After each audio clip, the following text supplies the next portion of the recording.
Well, hello, Kirk. How are you? I think I'm doing all right, Sheldon. Can't think of too many things to complain about today, so I must be doing fine.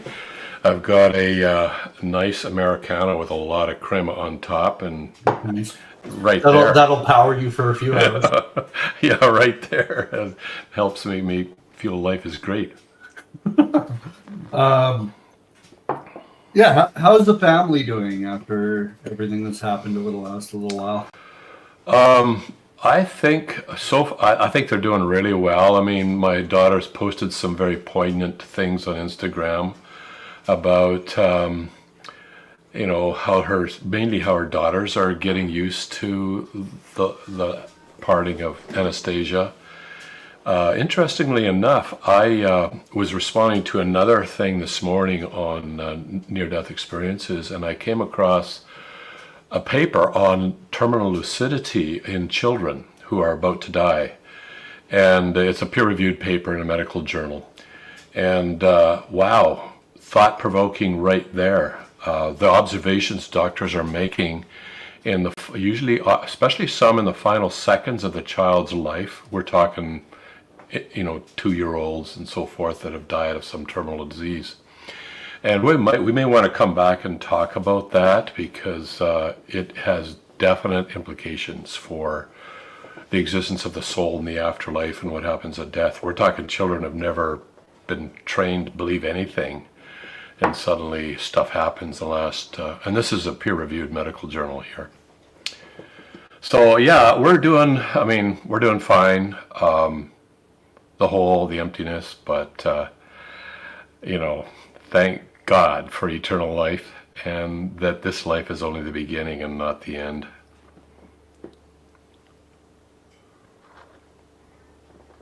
Oh, Sheldon, you're muted. Okay, no, I'm not. Um, yeah. So those of you who are watching for the first time or missed a few weeks, Kirk's granddaughter was stillborn, and so the process of grieving and stuff is still real and um, close and hard. But yeah, so you can go back a few weeks and watch. I guess it was last week we talked about Yeah, I think it that was a little last week. bit. And so, yeah, before we get into the conversation about what Mr. Doctor, I guess Dr. Ehrman has been saying, just don't forget to like and subscribe, hit the bell if you want to be notified when we do another live stream. We won't be doing one next week, but we'll be back in a couple weeks. Um, so go ahead and do all that YouTube subscriber stuff.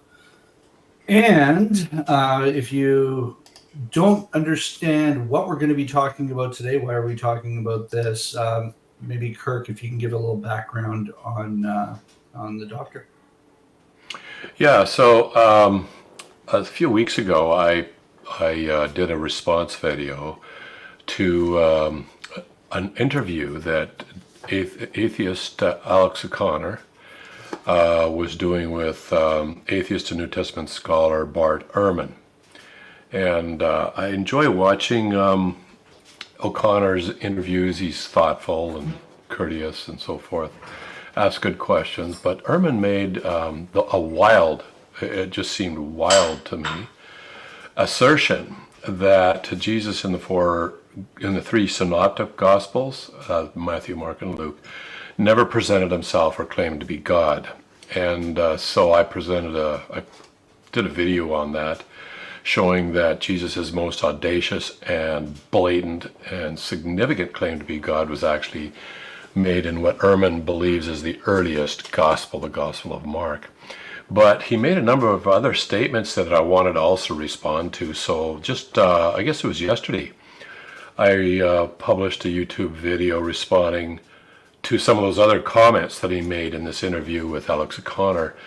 And two of them, one was that Jesus's claims to deity had no relation at all with the crucifixion narratives, and secondly, that the reason Pilate crucified Jesus was that Jesus claimed to be the King of the Jews, and both were so obviously contradictory to the narratives, to the actual accounts of that I thought, wow, I got to respond to this. But why? Why does he say stuff like this? And so at the end of the video, I suggested 3 options, and it has to do with Dr. Ehrman himself, Dr. Bart Ehrman.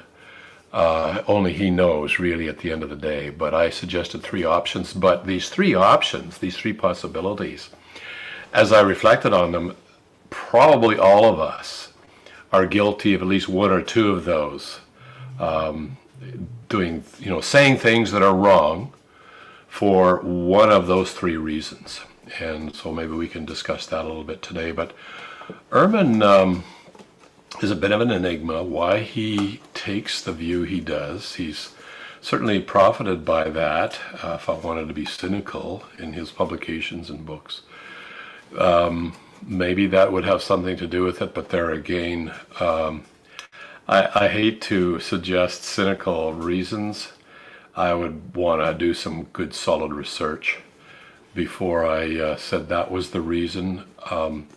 But other than that, I mean, if I don't believe in God, I'm not going to waste my life, joining clubs, promoting this, writing books. I'm just going to get on with life and have a good time. You only have a certain number of years if you don't believe in God. So you might as well make the best of those. And wow, why waste your time arguing with religious people about something? I don't like arguing about anything, really. I like having good discussions. That's good. No. Yeah, and I actually spent the last probably hour reading through a little bit of his blog, just trying to get an understanding of why somebody would become an atheist missionary. Because in effect, that's what he's doing. He's trying to disprove Christianity and potentially other religions. I don't know enough about Bart to say that he is out there disproving Muslims and stuff, although he's talking about a little bit of, he's had some experiences with meditation and different things, so there may be a little bit of Eastern mysticism here. But why does somebody, if you've decided that you cannot believe in God, you either don't like the ramifications of believing in God, or you actually just do not believe that there is a God, your future is worm food. That's what you're going to be. And I believe most atheists would say that that is really the future of all of us as humans. If there is no God, why does somebody devote their life to trying to disprove this? And like, for me, I'm a missionary, I'm a Christian missionary. There's not a lot of money in this. There might be if you want to make a grift out of it or something, but not if you're a genuine, honest clergy person. Yeah, like there are some people that shouldn't be doing it. Yeah. But like, unless you're one of those type of people, which I'm not going to say he is, why would you devote your life to the study of something that you believe has been wrongfully communicated for centuries to become a religion? Why would you do that? I just do not understand it. What is the motivation? Other than maybe like some Christians heard him in the past. But I cannot figure out why somebody would do that, that work. Yeah, there's one popular answer that's often given me by atheists when I ask them a question similar to that. In Ehrman's case, and I'll get to that second, but first, in Ehrman's case, he has a PhD in New Testament studies, and in that, it's an academic field. But I think he got that when he was still considering himself a Christian. Like he says in his blog, it was in the last 17 years or so that he doesn't stop calling himself a Christian. So I can understand why you get a PhD if you actually do believe it. Yeah. But why does he continue? And in the academic world of New Testament studies, there is a full range of people. They're in it for the academic study. They don't necessarily believe, in fact, a lot of them don't believe the New Testament, that Jesus, actually is the Son of God and is the Savior of the world. They don't believe in Christianity. Many are atheists or agnostics or simply non-religious. But it is, as an academic profession, you can make, of course, a living on this. In the same way you can make a living in an academic discipline of English literature, for example, or English fiction. You could make a whole career out of fiction at the academic level. You don't have to believe this is true. Now, in Ehrman's case, I think it helps with the income if you are making the occasional sensational claim, and I think he does definitely make sensational claims, some of which he's done in this video, that in an academic setting, I think he'd be much more held to account by his peers. But in the popular level, if you've written a book, you want a popular level book, you want to sell it, make a few sensational claims, and especially in the area of religion, you want to get famous real fast. You just publish, especially if you're a scholar in New Testament studies. So New Testament studies, let me clarify that for some people, because people would imagine all you're doing all day long is studying what the New Testament says. No, that would only be, that's actually probably a small minority. What they are doing is they're studying it with different theories in mind. One of the most famous approaches came up in the 80s. It was called the Jesus Seminar. And what they did is they sat down and formulated certain basic premises. One, for example, if Jesus is portrayed or participating in a miracle, that didn't happen, because we all know miracles don't happen. So that's a basic premise, and then they would analyze in the New Testament, see what did Jesus actually say, and rank them. But anyways, a lot of it has to do with that. Some has to do with manuscripts. Some has to do with evaluating the different manuscripts, which ones are the best ones.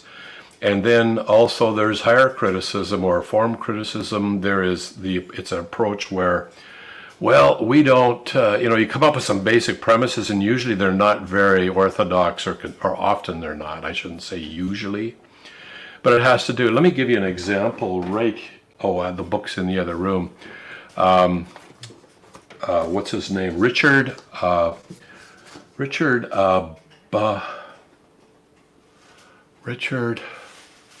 Oh man, I'm bad with names. And just when you need them, Richard B-A-U. I can start spelling it, Mitch. Anyways, he's a New Testament scholar, and what his area of specialty is, one of the areas is how much was eyewitness testimony. In fact, he's written a book, The Eyewitness Testimony of Jesus Christ, or the New Testament or something. Eyewitness accounts. Sheldon's coming to my rescue here. And anyways, that's his area in New Testament studies. Richard Bauckham. That's it, Bauckham. And you don't have to be studying the New Testament at all. You could spend a career in New Testament studies, and I don't think ever having read the New Testament in your native tongue, but spend it all on manuscript studies, that sort of thing. And so, I get it from a historical perspective. If you really love the history of that time period or something, I get that. But he's going to the point of, I'm going to disprove this over here, and I'm going to go against all the tradition and all the history that we've known for years and say, no, that never happened, because I need to disprove this because I'm an atheist. Mm-hmm. Well, some of them think they're doing the world a favor. They think religion has done so much damage in this world. What's the point? If you're an atheist, what's the point of doing the world a favor? I just don't understand that part. Well, you're right, Sheldon. You're right. If you're going to make a lot of money, go ahead, do it. Do it as a New Testament scholar. Go ahead. If you're doing it for the money, that's fine. But if you're being an atheist missionary, I that's where it's like, okay, now you're crossing into I really need to remove people's hope in the afterlife. I really need to do that. That's my drive. That's my vision in life. I don't understand that. Maybe Bart can come on and tell us what he's why he's That doing would be an interesting interview if he would consent to that. Yeah, I'd love Just to give us a have a backstory conversation. from his own mouth instead of us just reading it in his blogs and stuff. Because it would be good to ask him some questions, honest questions to do with this. Because personally, as you say, Sheldon, if I thought there was, like, I think the world is basically going to hell in a handbasket, it looks like right now, and very little of it some of it has to do with religion, say in the Middle East. But let's say with ISIS and Or America. Taliban, there's some interesting stuff happening there. But a lot of it has to do, let's say China is threatening to invade Taiwan, Russia has invaded Ukraine. Religion has nothing to do with that. In fact, when you look at the 20th century, atheistic regimes have killed not exactly, but approximately 100 times more people than all the religious wars in history, including the Crusades and witch burnings and the Inquisition. So I'm expanding beyond religious wars, but religious killings. Atheism has killed 100 times as much. Just atheistic regimes where atheism was front and center, core belief. You had to believe in atheism if you wanted to advance. Taught in the schools. It was more of a forced atheism, like it was forced on the population. Whereas if it's not forced on the population, people are allowed to believe what they wish, then that society does much better than a society founded as one of its core principles on atheism. So it's not simply not true, and I think we will want to dive into that. We did last year with Michael Horner, who specialized in that area, and just showed that that's an urban myth, but it's an urban myth that's propagated. The world is not a better place, and even Dawkins himself, he might not endorse, I don't think he'd want to endorse any religion, but he does refer to himself more of as a cultural Christian, even though he thinks Christianity is nonsense, but he likes it for its moderating influence, especially with the rise of Islam. He sees Christianity as kind of helps keep that in check. But also he sees it as has contributed a lot of beauty and architecture and so forth throughout the centuries. Like authentic Christianity. I'm not talking about some of the crazy stuff. I've been watching videos on some of the TV evangelists, like Kenneth Copeland and stuff. Whoa, like, that's so not Christianity that I almost put my welding mask on expecting lightning to come down and strike him on the stage. It's actually appalling. It's horrifying. So let's not, don't ever confuse that with authentic Christianity. But let's get into the video a little bit. You did this reaction video, and the underlying statement that Dr. Ehrman, Ehrman is basically that the reason Jesus died wasn't because he claimed to be God. It was because he claimed to be the king of the Jews. Yeah. Now, he did claim in a way to be the king of the Jews. He acknowledged that. That's not why they killed him. Yeah. So let's get into a little bit, Kirk, and I know there's some comments on that video that we can address too. Yeah. Well, so he makes that statement, and I think he makes that statement, I offer three options to why he does that, but it's so obviously wrong when you actually read the New Testament gospel accounts. So bottom line is I just responded by saying, hey, if you read the crucifixion, the narrative doesn't start with him before Pilate. It starts in the night when he's arrested. Then he's brought into before the council, and it says it was the entire council. And the entire council was the Sanhedrin. It's known as the Sanhedrin in English. That was the top religious leaders. and they wanted him done for some reasons. He was very popular. In the accounts, it states on various places that he would have crowds of thousands following and listening to him. They began to get very worried about this because they thought the Romans could take away our power, our position, referring mainly to themselves. They were in a position of power, but here's a new guy. And they might want to step in, and they'll say, okay, enough of this, blow the whistle, and even you religious Sanhedrin members, you got no power anymore. So they were afraid of that. But they also, I think many of them sincerely, they didn't deny his miracles. We have record of that.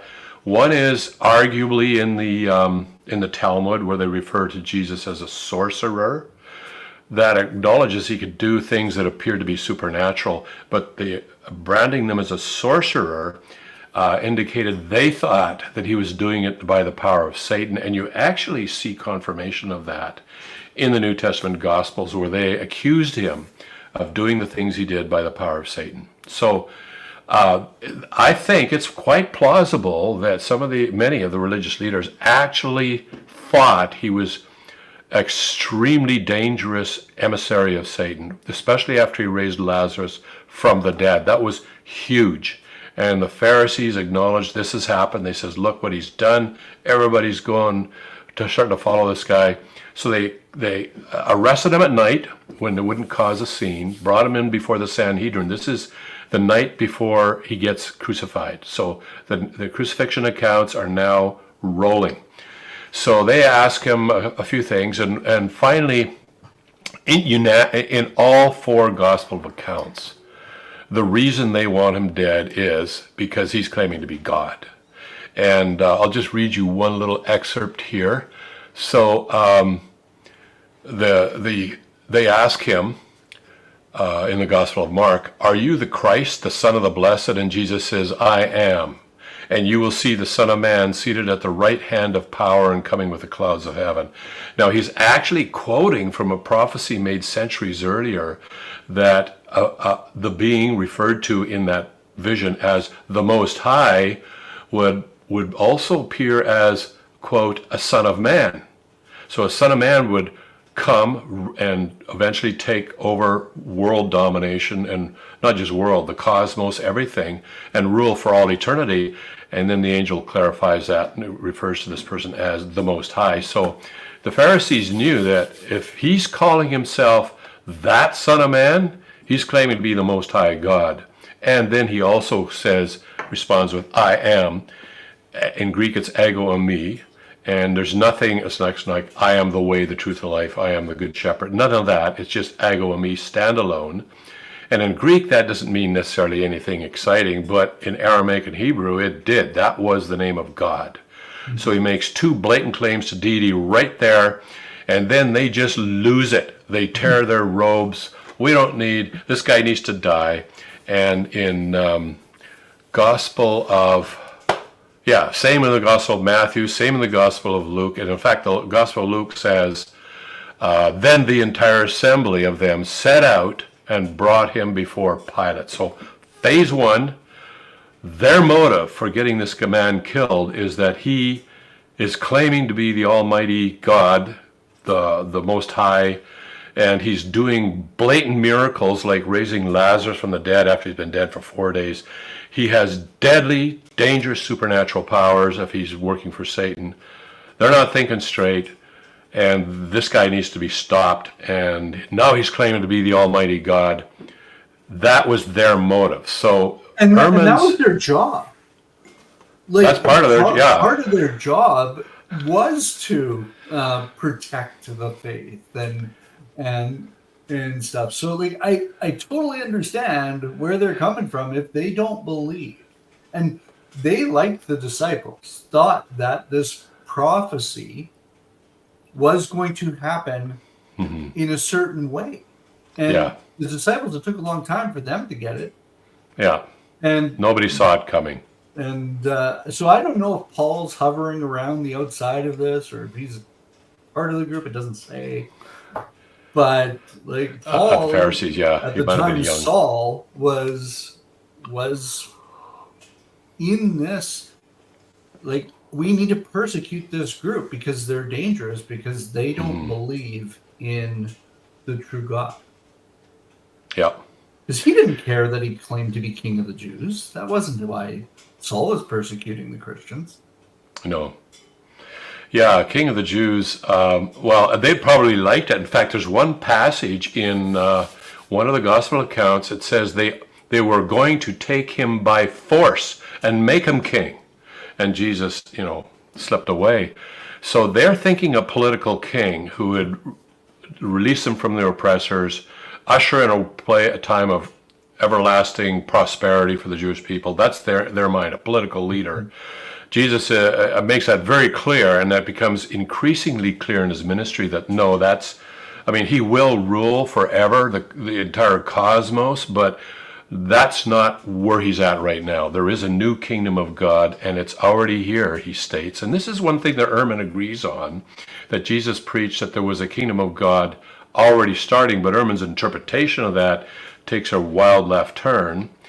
What Jesus was talking about is that the kingdom of God comes in two phases. The one is an increasing number of people around the world begin to believe in Jesus as their Lord. Now, the Greek word believe means you trust that person so much, you commit yourself, you're totally committed to them. Like you're in their hands. It's not believe they exist. It's the follow me side of things. Yeah, it's not like believe. Exactly. It's not like I believe he existed, or like I believe maybe a political leader exists, but I may totally not believe in him. And what Jesus said, and Lord means, this is it. You come with no terms, no conditions. And there's a good one. Religious people are waiting for the lion, but the lamb showed up. And that's what happened, really. So anyways, these religious leaders, they just lost it. And so in the motive for them wanting to see Jesus crucified, because they didn't have the legal authority to do it, was he's claiming to be God. That was what he said in the examination or in the trial before the Sanhedrin. He very clearly claimed to be God. And we can argue until the cows come home about fancy interpretation. Maybe he didn't really mean that and everything, and Ehrman might as well. Irrelevant. What we have to look at is what did the people of the day who were actually there that night, who spoke that language, who knew the religion inside and out, what did they understand him to be saying? Watch their reaction. They tear their clothes, they start yelling blasphemy, he needs to die, and then they take him to Pilate, not for having coffee, that's no way they're going, or to say, hey, but they want him killed and they want him crucified. Crucified would be best. They paid up front for that. What? They paid up front for it. Like, yeah, they paid Judas to betray him. Yeah, they paid 30 pieces of silver ahead of time, which, by the way, there was an interesting prophecy, and we know it exists, and it was in the Old Testament, written long before the time of Christ, that one day God would be valued at 30 pieces of silver, and that money would get thrown into the temple and go to a potter. And here along comes Judas Iscariot, centuries later, betrays the one who's saying he is the Son of Man, referring to that prophecy in Daniel, who is the Most High, he is I am. He betrays him for 30 pieces of silver, then feels guilty, chucks the money into the temple because the priests won't take it. They say, well, that's blood money. Well, that's really rich, eh? They pay the money out, and then they won't take it back because it's blood money. That was it's dirty my hands here. And then there's a couple of different accounts of how Judas killed himself. And it appears when you put those two together, one account says he fell headlong and he burst open and his bowels gushed out. That's not just tripping and falling. There's something missing in that account, because you can trip and fall. I've done it, I don't know, probably hundreds of times in the course of my life, especially when I was a kid. But even as an adult, I've tripped and fallen running full tilt playing soccer, like full tilt. Face plant, skid, thunder into the ground. I still didn't burst and all my bowels gush out. So he had to fall from a height. And the other account, I think, gives you more information about that. He hung himself. Usually when you hung himself, you might tie a rope to a branch or something, step over the cliff, and you might hang for a little bit, or that branch might break immediately or a little bit later, and then you fall from a height, and then that's the rest of the story is told. But anyways, he killed himself, and they used that 30 pieces of silver to buy a field. They called it the Potter's Field, and used it as a burial place for strangers. So that prophecy came true, and contrary to what Ehrman claims, and I quote, Ehrman said, his divine claims have no relationship to any of the crucifixion narratives. That's what Ehrman stated in his interview. It was front and center. It's what got him crucified, because Pilate didn't want to crucify the guy, and when you look at Ehrman's second claim, it becomes very clear. Mm-hmm.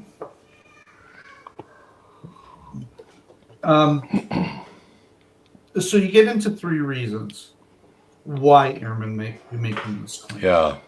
Why don't you go through those for the audience here? Yeah, and we're not just talking about Ehrman anymore when I'm going to say these 3 reasons, because every one of us, I would argue, has said things that are totally wrong for one of these 3 reasons. And I wouldn't even claim that these 3 reasons are exhaustive. You could maybe add 1 or 2 more, but let's just look at the 3 reasons. So the question in my mind is, why does Ehrman, a New Testament scholar, make statements that basically a high school student who's probably never cracked open the Bible would make? Like, why does he say these things?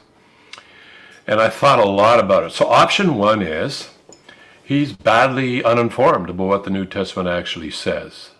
And I couldn't swallow. He missed those first verses. He's gone through seminary.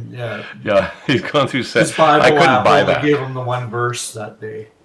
Yeah, I just couldn't buy that. I think he knows what the New Testament says. But let's pause there.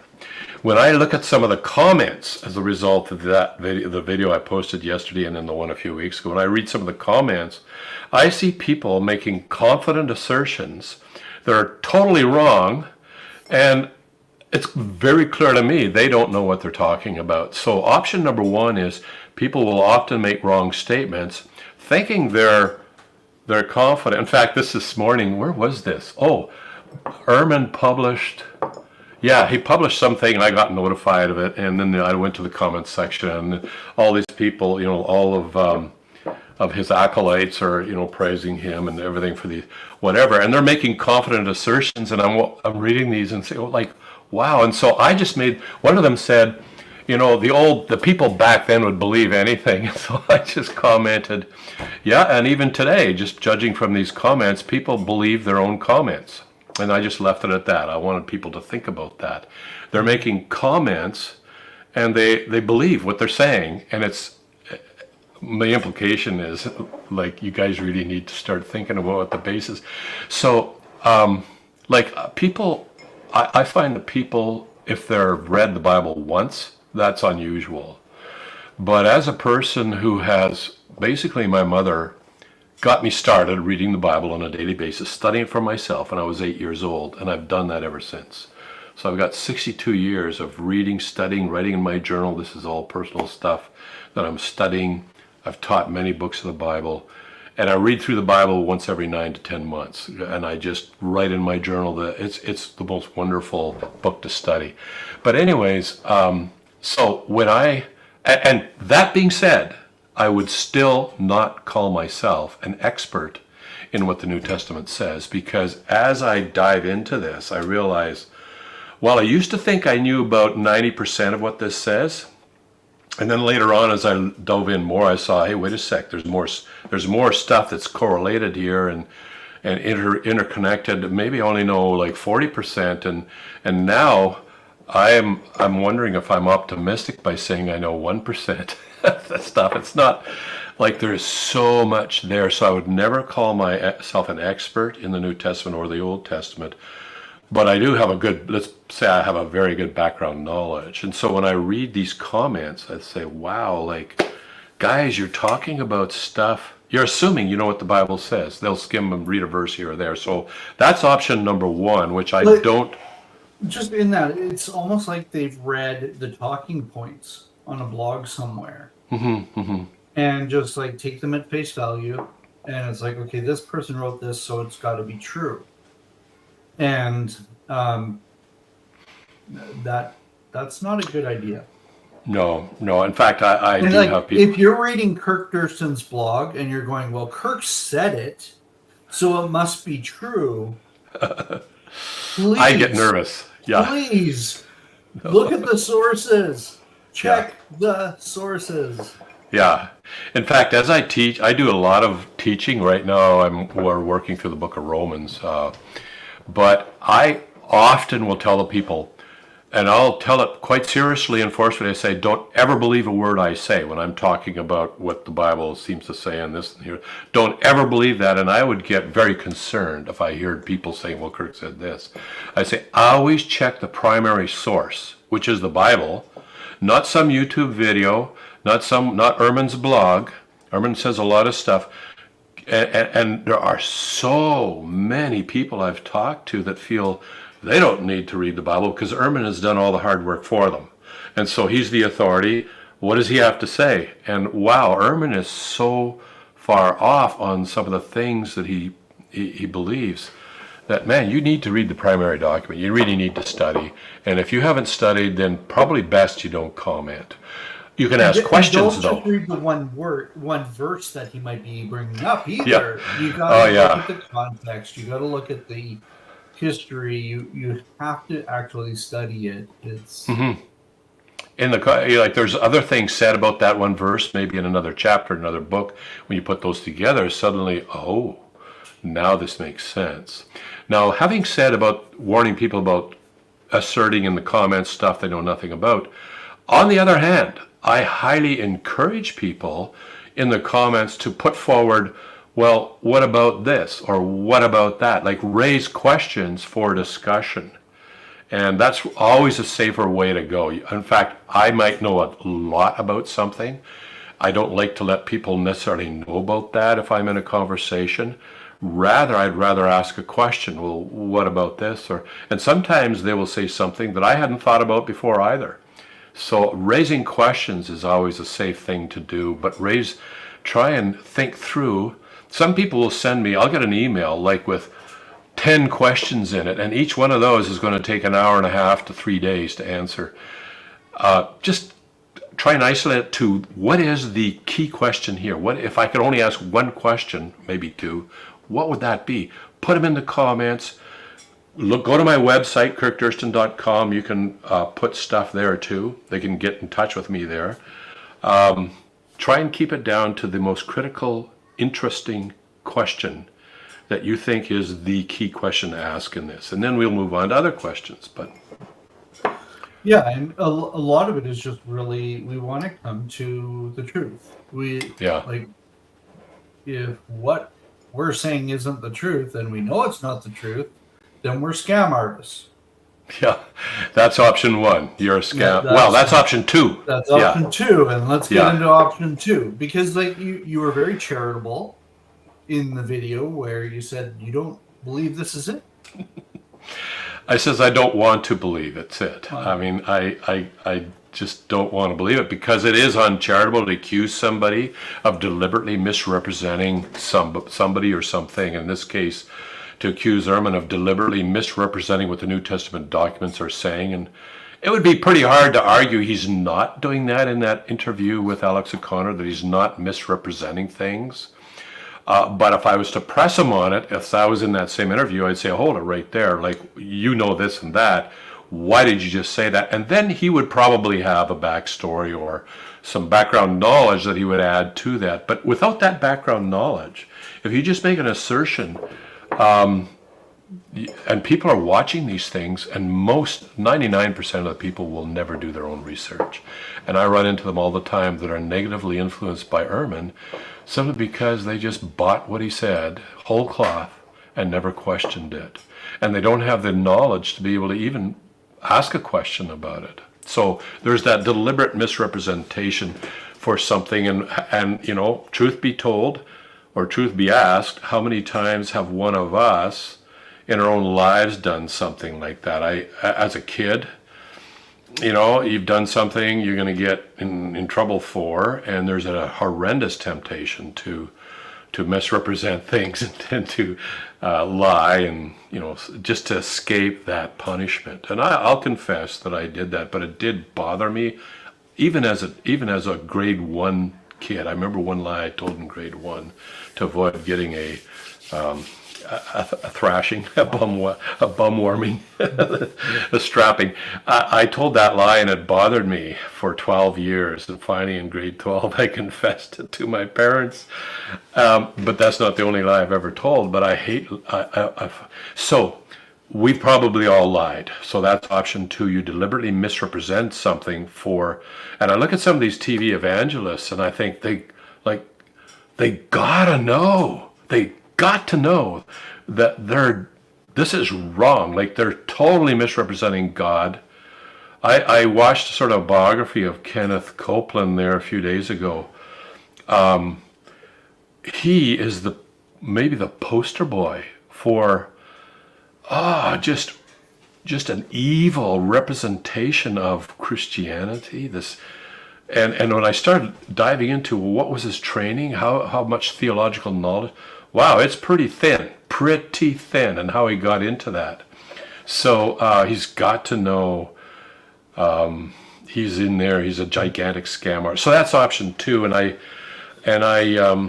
the danger of doing that, though, for Bart Ehrman would be maybe not so much for, well, Kenneth Copeland already has tons of people online saying, this guy, he's exposing him.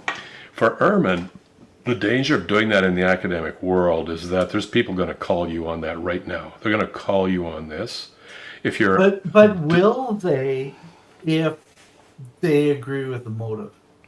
Like, well, that gets to option 3. Okay, yeah.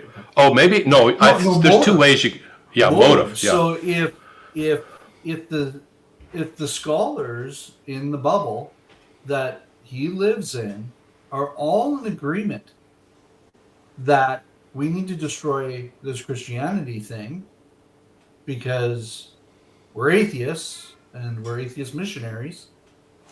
Like, there's a lot of groups that will get together and lie to one another. Yeah, the ends justify the means.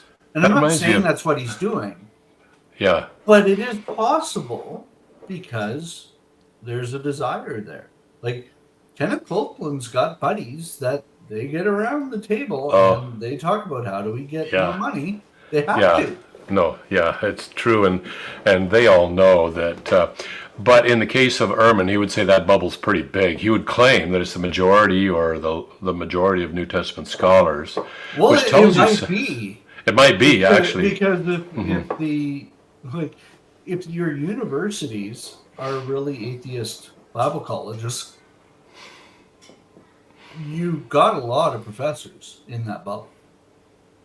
Yeah, and even just in religious studies, you have. In fact, years ago I did a survey at the University of British Columbia. I surveyed students from several faculties. Engineering, physics was another. Physics isn't a faculty, but it was a discipline. Engineering, physics, well, I did physics because my first degree was in physics. And then I did religious studies, and I surveyed probably like 800-900 students. Interestingly enough, the lowest percentage of atheists were in engineering and physics. The highest percentage of atheists were in religious studies. And that was intriguing. Why do they go into religious studies? Maybe some people will try to find affirmation of their decision by going into that study, hoping their atheism is affirmed somehow. They see this, and it will be in religious studies, because I think in the end a lot of those get advanced degrees. They begin to become professors. I am not denigrating all religious studies professors by any stretch of the imagination. I've known some very good ones, some really good religious studies profs, but I've also known some really bad ones who actually seem to start with the premise Jesus was never the Son of God. He is not divine. The New Testament are basically fabrications developed over time.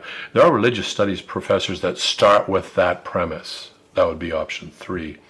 But in general, in the academic world, Bart Ehrman tends to be actually more conservative than he comes across in that interview, because he knows there's accountability here. And there are New Testament professors who maybe don't hold the same initial premises he does. For example, Ehrman says, yes, of course Jesus of Nazareth existed. It would be silly to dispute that. There's just far too much historical evidence. And he was crucified. He would, he will assert that, no problem. And some of his research is very interesting and thorough and we might even say good. But on the popular level where he can get away saying stuff like on that interview without anybody holding his feet to the fire, that's when you begin to wonder, is he trying to misrepresent and mislead people? And reading some of his stuff, it seems that he gets a certain amount of satisfaction out of shaking up a Christian's faith. He seems to like doing that in his courses. So that's option 2. That's not the main one I say for Ehrman. I think it's option 3, and you see this a ton in the academic world.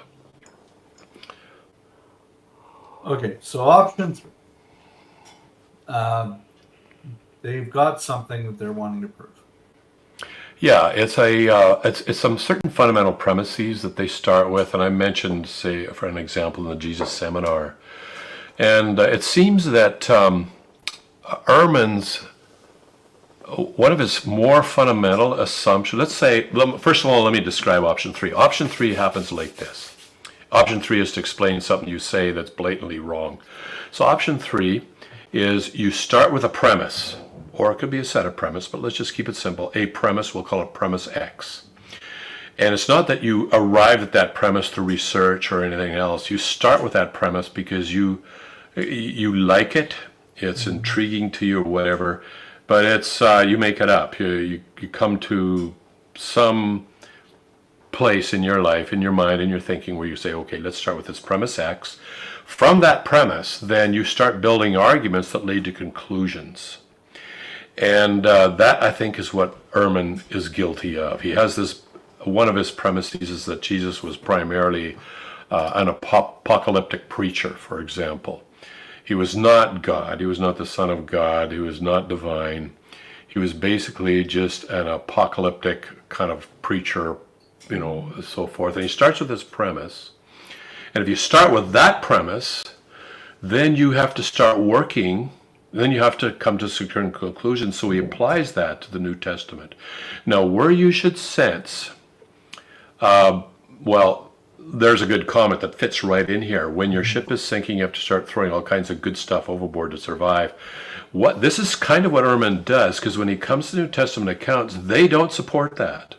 So then what he has to do is explain away a lot of the New Testament narratives, the gospel narratives. He has to explain that away, the stuff that does not fit his premise X, while at the same time, for some reason, retaining as credible those statements in the New Testament Gospels that are compatible with his premise X. So there's a filtering process goes on. And he has to do a lot of work to explain away some of those New Testament narratives. And so what happens in the end is he comes to certain conclusions, and then he'll, without telling you the whole process, he'll make statements like he did on Alex O'Connor's interview and just say, like, Jesus' claims to divinity had no relation at all to the crucifixion narratives. And you say, wow, where did that come from? That's just so patently false from the narratives. Well, if you asked him, to be fair to Ehrman, if you asked him, he would provide, well, here's the backstory, premise X, here's the arguments, here's my conclusion, and that's why I said that, but I didn't provide all the background knowledge. But in philosophy, if you ever study an area of logic, basically it's a way of, you can assume a premise in logic, and then you can create an argument from that premise. And if you find a contradiction as a result of basing an argument on that assumed premise, then you have falsified the assumed premise. And that's a valid way to test a premise in philosophy, in logic. Assume the premise, you don't know if it's true or false, but assume it, reason from that premise, and see if it leads to a contradiction. And if it does... Now, the contradiction has to be at the same level.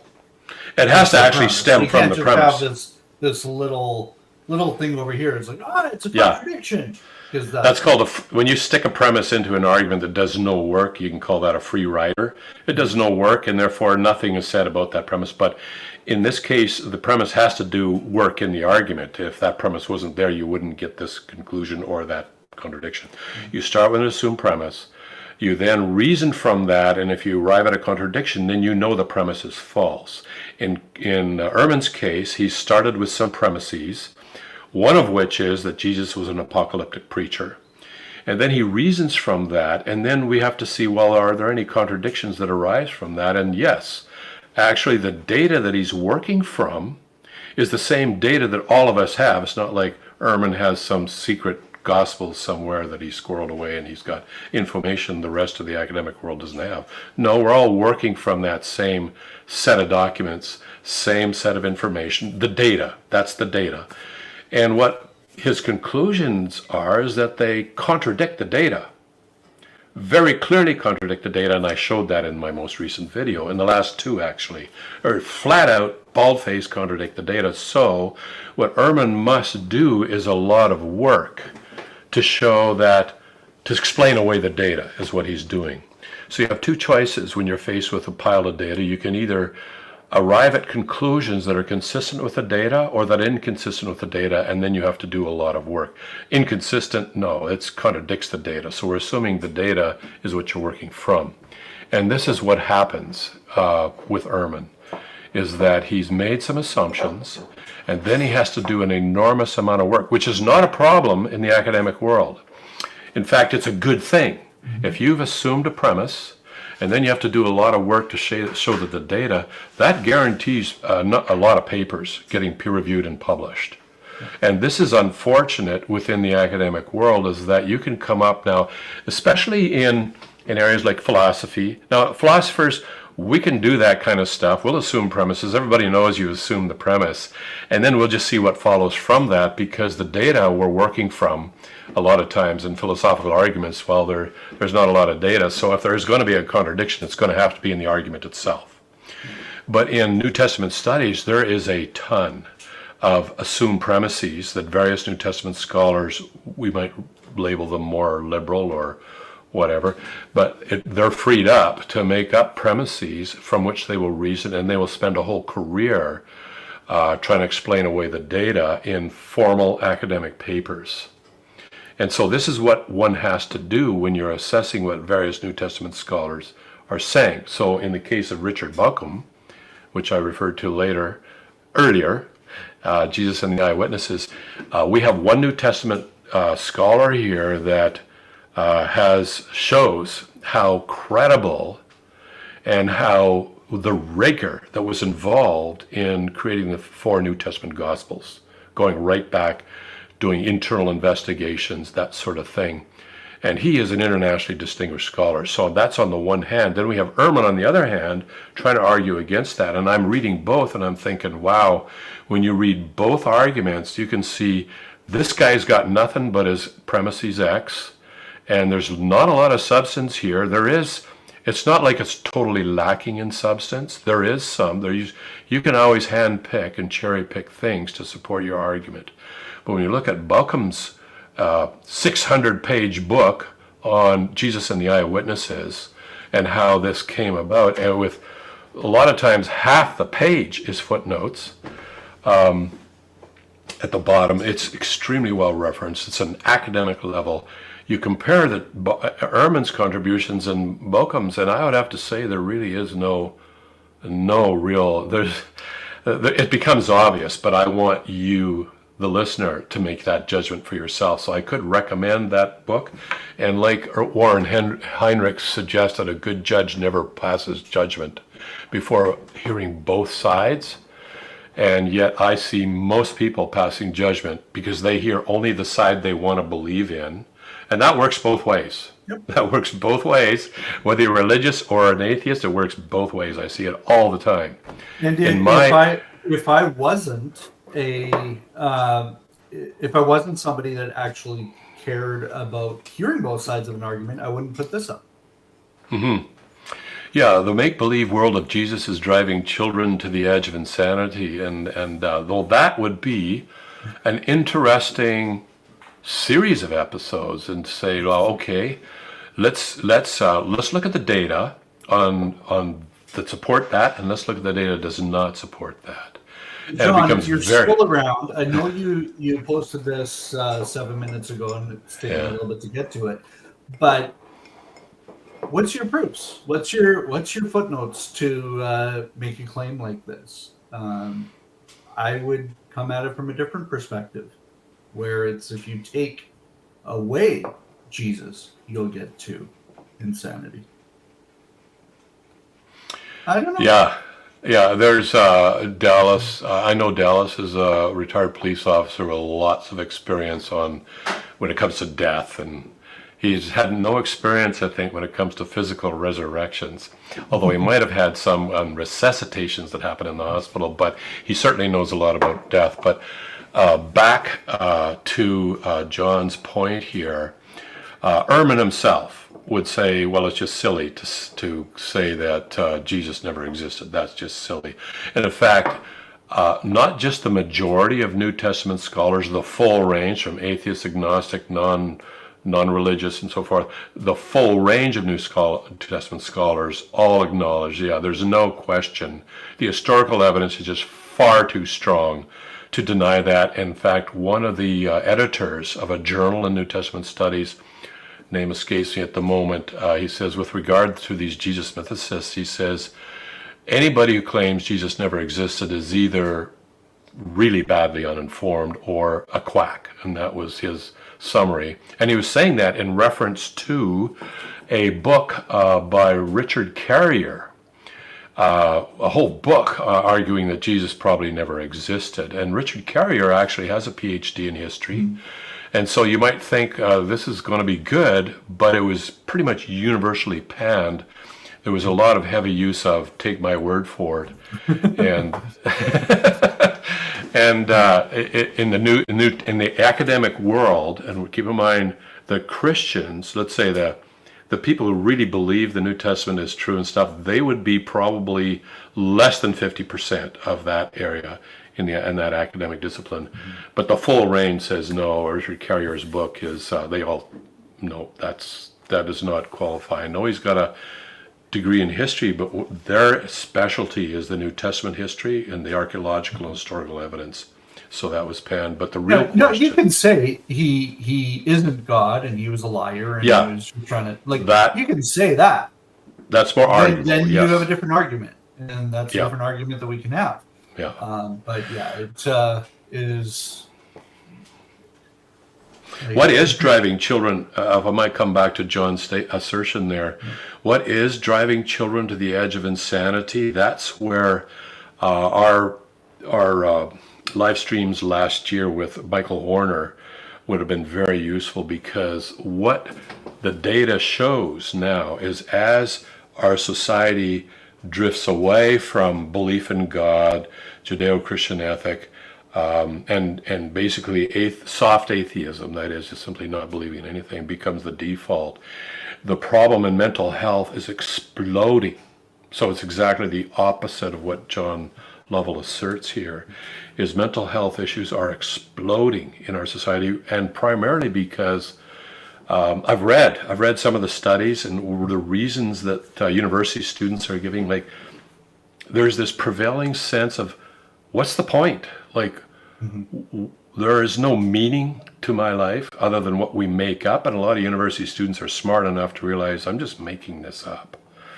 And, well, if the future is you're going to be worm food, and that's it. Yeah, I would become a nihilist hedonist. I would say, well, that being the case, I'm going to go for all the fun I can possibly pack in here until the body gets too decrepit to, and then I'll just call, in Canada here, we can call a doctor. No, we're very short. This is interesting. We are very short on doctors. In fact, just on the news yesterday, what is it?